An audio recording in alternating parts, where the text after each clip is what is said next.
ছিল, কাপড়টা ছিল সেরা। কোন দিন স্যান্ডেল পরেছে মনে নাই। এক বেলা খায় তো তিন বেলা খায় না, দেখতে তেমন সুন্দর নয়, একটু বিশ্রী ছিল। তো ভিক্ষুক মানুষ সবার সাথে বসে না, কোনায় গিয়ে বসে। কাপড় ছেঁড়া মানুষ সবার মাঝে থাকে না, একটু একলা থাকে। কেন? কাপড় ছেঁড়া থাকলে সংকুচবোধ মনে হয়, পায়ে জুতো না থাকলে বিয়েতে গেলে সে এক কোনায় বসে থাকে, কারো সাথে বসে না। তো ওই আমার নবীর গরিব সাহাবী মসজিদ নববীর কোনায় বসে থাকে, সবার সাথে বসে না।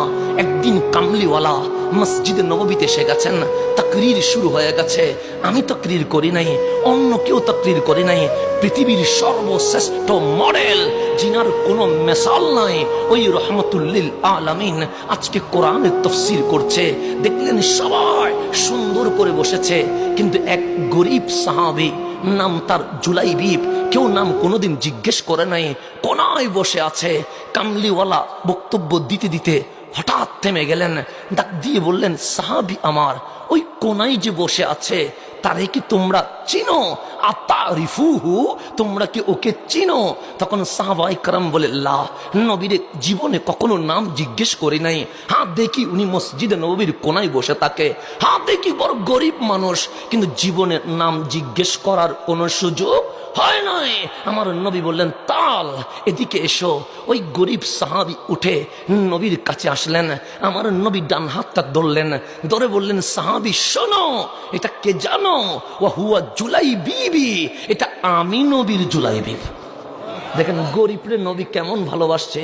এটা আমি নবী জুলাইবিব। যেমন মাইকওয়ালার নাম আমি জিজ্ঞেস করব না, এরকম কে জিজ্ঞেস করবে? কিন্তু আমার নবী আমার জুলাইবিব। নবী যদি আমার বলে, দামি না অদামি? দামি। তো আমার রসুল পরক্ষণে বললেন, জুলাইবিব বিয়ে করবা না? জুলাইবিব হাসি দিয়ে বলে, নবী রে, আমি পাড়া সেরা কাপড় পরি, পায়ে স্যান্ডেল নাই, এক বেলা খায় তিন বেলা খায় না, আমার কার মেয়ে বিয়ে দিবে? আমি কেমনে বিয়ে করব?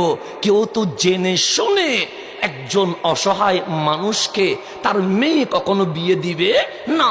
আমার রসুল বলেন, যাও। উনি চলে গিয়ে ওই কোনায় বসে গেল। রসুল মাহফিল শেষ করে চলে গেলেন। তারপরের দিন আমার নবী আবার আসলেন, মসজিদে নববী আবার সেজে গেল। হঠাৎ মাহফিল করতে করতে আমার নবী থেমে গেলেন, ডাক দিয়ে বললেন, সাহাবী, ওই কোনায় একজন আমার প্রিয় বসে আছে, চিনোনি ওনারে? সাহাবায়ে কেরাম অবাক হয়ে গেলেন, কিরে গতকালও জিজ্ঞেস করেছে, আজকেও জিজ্ঞেস করছে, নিশ্চয়ই কোনো কারণ আছে।